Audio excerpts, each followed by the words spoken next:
Yes, ciao tuli mu system za Uganda mu kamoli tukwaniriza natera ku mukutu gwaffe omuganzi guno kusaba ekintu kimu subscribing atubere nga tutambula mpola oluvanyuma kuba nti The Ghetto Gladiator yakoze record yokuba nti yakyasinze okukola ekivulu kya online ekibuja nekijula nekiboga n'abalala abafani kataba bagobere ebweru babasibire ebweru singa kyali kisoboka naye ate nga tekisoboka.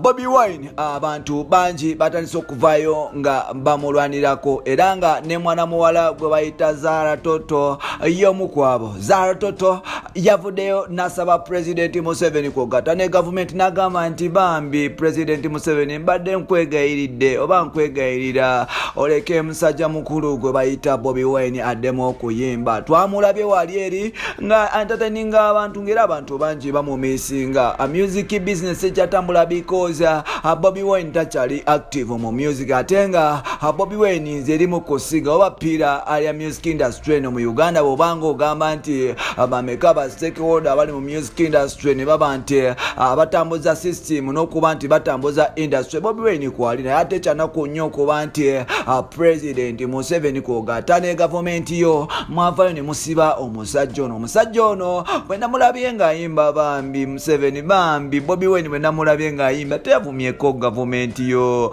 Bobi Wine yakuvumyeko, Bobi Wine yakubisiza mu maso. So nolwekyo mbadde nkusaba mukulu Bobi Wine Museveni oleke mukulu Bobi Wine abere nga akomawo ku stage asanyusa abantu be kubanga abantu be bangi abamumisinga atenga naye alina abantu basanyusa ku stage nga Bebe Kulu bemumuleka nayina nayimba ne Bobi Wine ne Jose Chameleone owa DP mumukizo kuba nti agenda kushonazi kuba nate kyewunyiso kuba nti Bobi Wine temumukiriza kuyimbira ko ddala kino ekintu nno ate kitumenye emitima nga bannayuganda era tugamba nti mulina mu discrimination oba kiyite socialism mu Luganda.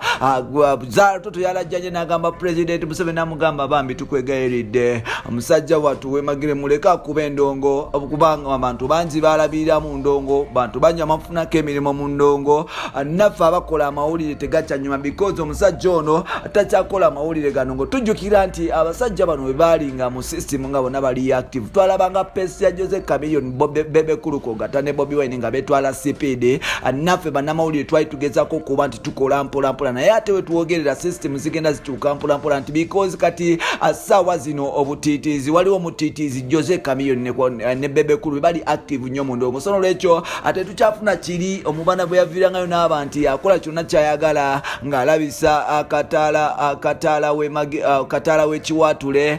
So nolwekyo system zigenda zifa. So nolwekyo n'abannamawulire tebakyakola bulungi naye nga ate Zara Toto yafuddeyo n'agamba nti President Museveni mbadde nkwegayirira for the first time and the last time nkusaba okkirize Bobi Wine akomewo ku stage. Simanyi kino ti Zara oba tekijja muletera buzibu because alinga agezako kuba nti akoma mu bantu omulira ate nga government ya President Museveni namwe mugimanyi teggwako gasango omukyalo nakola ku TV ya government emanyikiddwa nga NBS TV ate nga buli akola ku TV ya government takirizibwa kuba nti supporting ludalo opposition. Simanyi oba Zara Toto wano anasigaza akalimo ke ku NBS oba banamugoba naye nga ate amazima gali nti Bobi Wine bajja omumisinga ku stage naffe aboogera sawa zino tumumisinga kugata ne bafani be akugata ne business bana business because like Bobi Wine mu Uganda yomu kubayimbi botegeka n'omanya nti akasedeko kagenda via apparent like Bobi Wine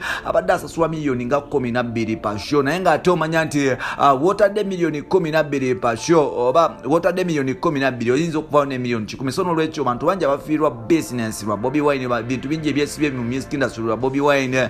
So nolwekyo tubadde tusaba President Museveni owulire okusaba kwa Zara Toto n'okusaba kwa bafani ba Bobi Wine n'okusaba kwa music industry nga bweri okkirize Bobi Wine akomewo ku stage. So bino n'ebirala byoba olina mu episodes zaffe ziddako nsikadde ntambi Kimso Rich Boy Maxwell Junior. Olibaddemu okuba nti ofollowinga ku Facebook, Twitter, kwogata ne Instagram. Ku Facebook nkozesa ntambi Kimso ate nga ku Twitter nkosa Jimso 16 ku gatane, TikTok nkosa Jimso 16. Bye bye. Atwegweko olibadde bokuma nti mwana commentinga ne tufuna opinion yo ne tuba nti tugituusa mu bakulu ne bagifuna mpola mpola. Abana abakulu sometimes bayita kwa nebe. So olibadde bokuma nti wa view yo anytime any day buli weyagalira wonna ne tuba nti nawe tukuulizaako mpola mpola. Webale kutambula naffe bwe tutambula nkusaba ekintu kimu subscribe tubeere nga tukwatagana. Bye bye.